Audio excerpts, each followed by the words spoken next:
આજનો પ્રેરણા સંદેશ ભાગ 3। અત્યારે આપણે સૌ કોરોના વાયરસની મહામારીમાંથી પસાર થઈ રહ્યા છીએ ત્યારે દુનિયાના ઘણા મનુષ્યોના મનની અંદર ચિંતા છે, વ્યથા છે કે શું થશે, ભવિષ્ય કેવું હશે, કોરોના વાયરસ નાબૂદ ક્યારે થશે।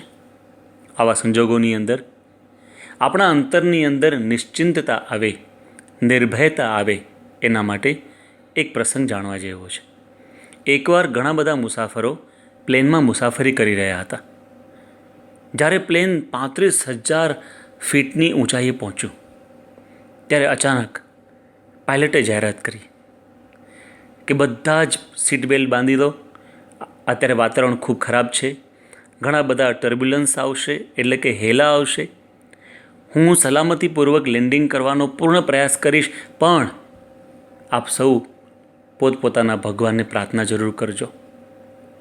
બધાએ સીટ બેલ્ટ બાંધી દીધા, પ્રાર્થનાઓ શરૂ કરી દીધી, ઘણા ગભરાઈ ગયા, ઘણાને પરસેવો થઈ ગયો। આવા સંજોગોની અંદર એક મુસાફરે જોયું કે સામે બેઠેલી એક નાનકડી 8-9 વર્ષની છોકરી આનંદ કરતી હતી, હસતી હતી, તાળીઓ વગાડતી હતી।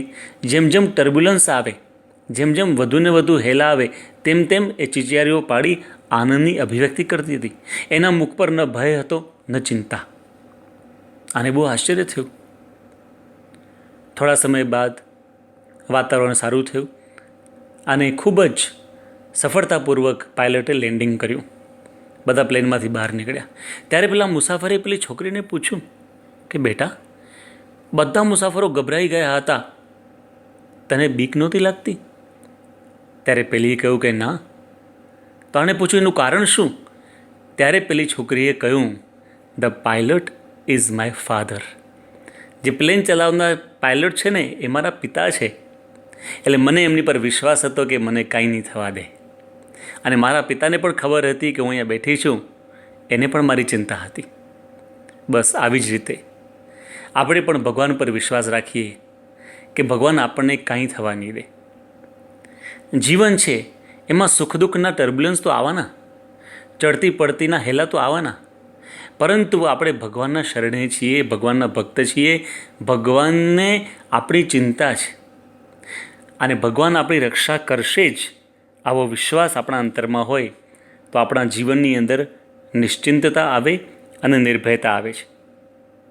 મહાભારતની અંદર પણ અર્જુનના પ્રસંગમાંથી આપણને આ શીખવા મળે છે।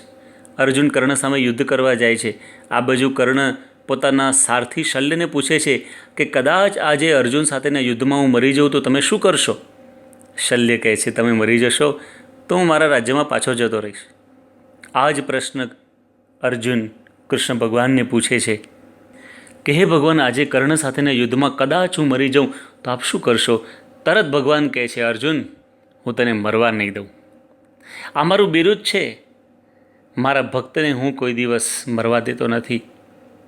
ભગવાને ગીતાની અંદર 9મા અધ્યાયના 31મા શ્લોકમાં કહ્યું, કૌંતેય પ્રતિજાનીહિ ન મે ભક્ત પ્રણશ્યતિ, O son of Kunti, I declare it boldly that my devotee never પેરિશિસ।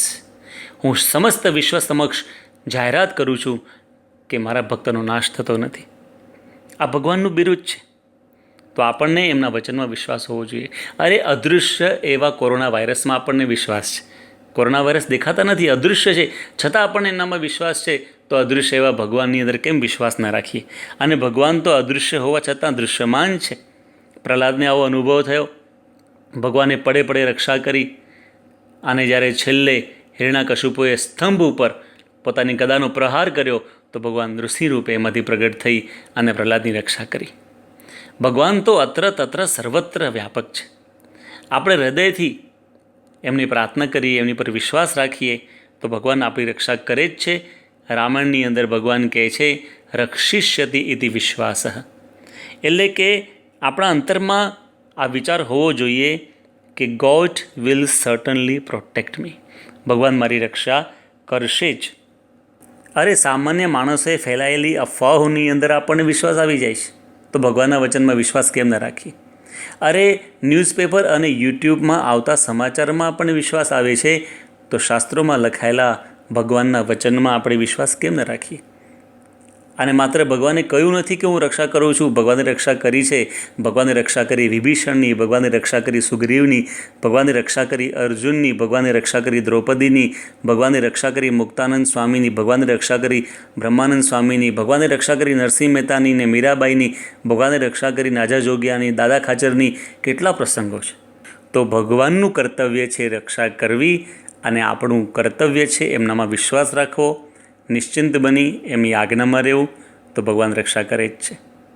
સમગ્ર વિશ્વમાંથી કોરોના વાયરસ નાબૂદ થાય તે માટે આપના તથા આપના પરિવાર માટે પ્રાર્થના સહ જય સ્વામિનારાયણ. જય હિન્દ. India shell win.